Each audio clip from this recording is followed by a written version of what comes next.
Hello दोस्तों, आपका स्वागत है हमारे चैनल पे। और आज हम लोग सिकल सेल जो रोग है, सिकल सेल एनीमिया, उसके बारे में थोड़ा क्वेश्चंस देखने वाले हैं, जो कि काफ़ी इम्पोर्टेंट है सभी एग्ज़ाम के लिए। अगर आप कोई भी एग्ज़ाम दे रहे हैं तो सिकल सेल से आपको क्वेश्चंस मिल सकता है। तो आइए देखते हैं। तो सिकल सेल एक आनुवंशिक रोग है और इसमें जो सिकल सेल जैसे कि जो आरबीसी होती है हमारी, वो गोलाकार की होती है। लेकिन जब हमारे शरीर में सिकल सेल एनीमिया हो जाता है तो जो आरबीसी का आकार आकार होता है वो हंसिया के समान हो जाता है, मतलब दराती के आकार का हो जाता है। तो आइए इसी से क्वेश्चंस देखते हैं। और इससे जब सिकल सेल एनीमिया होता है तो विभिन्न प्रकार के लक्षण भी देखने को मिलते हैं।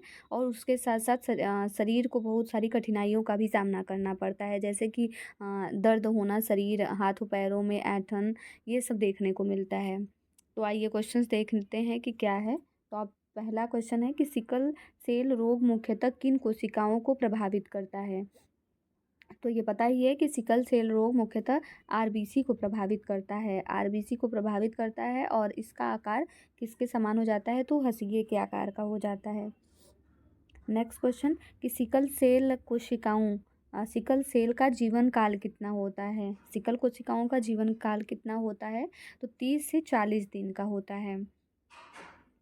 नेक्स्ट क्वेश्चन है सामान्य लाल रक्त कोशिकाओं का जीवन काल कितना होता है। जो सामान्य आरबीसी होती है उसका जीवन काल कितना होता है, तो 120 दिन होता है।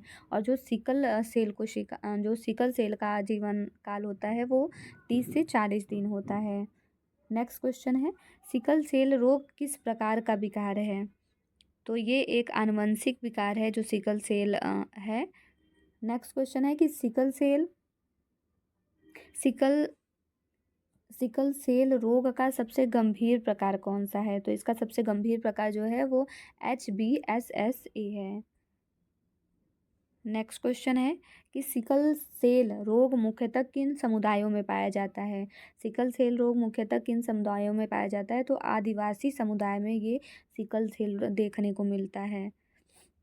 नेक्स्ट क्वेश्चन है सिकल सेल एनीमिया उन्मूलन मिशन का लक्ष्य वर्ष कौन सा है। ये पिछले भी वीडियो में करवाया जा चुका है कि सिकल सेल एनीमिया उन्मूलन मिशन का लक्ष्य वर्ष कौन सा है। तो भारत ने कौन सा वर्ष रखा है जब तक कि सिकल सेल एनीमिया का उन्मूलन कर दिया जाएगा। तो ये 2047 रखा गया है और यम्पी से इसकी शुरुआत हुई है 2023 से।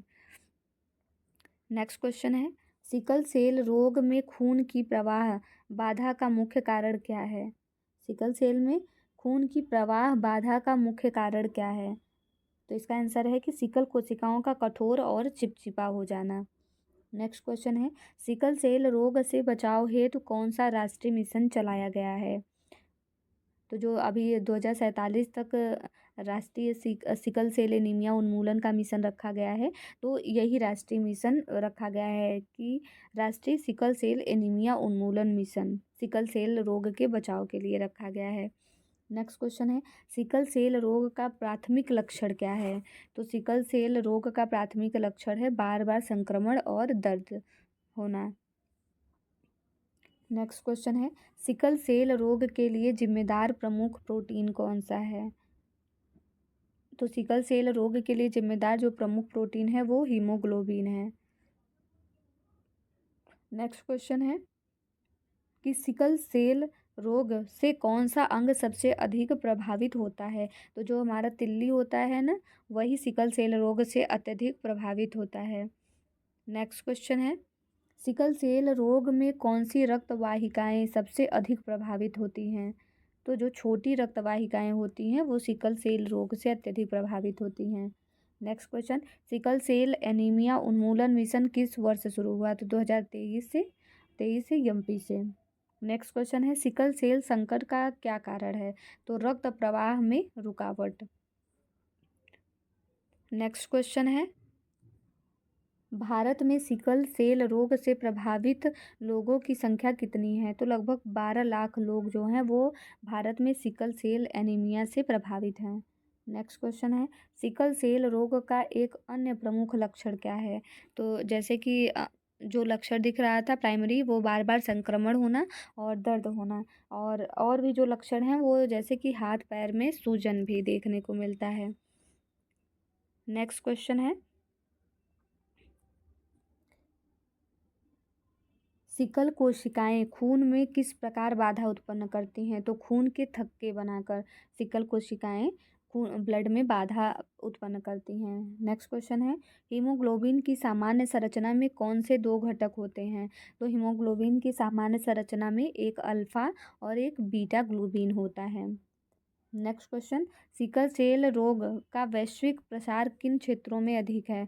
तो उप सहारा अफ्रीका देशों में अधिक है, क्षेत्रों में देखा जाता है। नेक्स्ट क्वेश्चन, कि सिकल सेल रोग का मुख्य कारण क्या है? तो आनुवांशिक उत्परिवर्तन सिकल सेल रोग का मुख्य कारण है। नेक्स्ट क्वेश्चन है, सिकल सेल रोग में ऑक्सीजन आपूर्ति क्यों बाधित होती है? तो कोशिकाओं का लचीलापन खत्म हो जाने के कारण ही सिकल सेल में ऑक्सीजन की आपूर्ति बाधित होती है। तो ये रहे सिकल सेल से संबंधित कुछ क्वेश्चंस जो कि एग्ज़ाम में आ सकते हैं, तो आप लोग इसको एक बार देख लीजिएगा फिर से। ठीक है, चलिए तब तक मिलते हैं, बाद में मिलते हैं नेक्स्ट वीडियो में नेक्स्ट टॉपिक के साथ। तब तक के लिए नमस्कार।